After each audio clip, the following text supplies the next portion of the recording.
For a way to be able to integrate technology into my teaching, I chose to use Seesaw.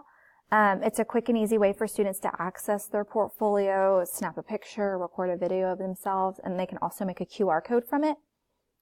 Seesaw can be used with any subject area in my general education classroom, which is extremely helpful. And this allows students to take ownership of their learning, and parents are able to view what their child is doing at school each day or whenever something is posted. The TEK I'm going to be covering for this particular project is going to be TEK 2.8C for science. And that TEK is I can describe the pattern of day and night, and I can explain how day and night are cycles. The students are going to be using Seesaw to record themselves, describing how the moon and the earth rotate on their axis around the sun and how this causes day and night cycles.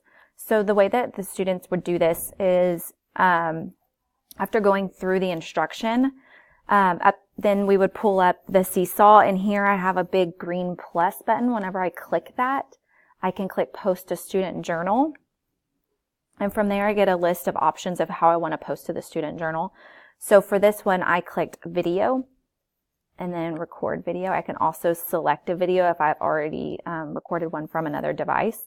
And as you can see here, I am now in the picture, and so the students would then be able to click Start Recording, and it would say 3, 2, 1, go. And then it will start recording the person that is doing the talking for their project. So then you click Finish Recording, and then it will load the video.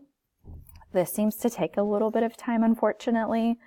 But up here you kind of have a progress bar that you can see on how quickly your video is moving along. And so from here, you're able to save your video, and you can, depending on what you're using it for, you can attach it directly to that student's portfolio. Or for this particular project, it's being used for open house. So I have created a separate student folder with just my name on it so that all of my student QR codes can go into it from there. And I can show you where that is. So here I have just my little student folder here where I have posted all the videos that my students had made of them giving the information that they had learned throughout the unit.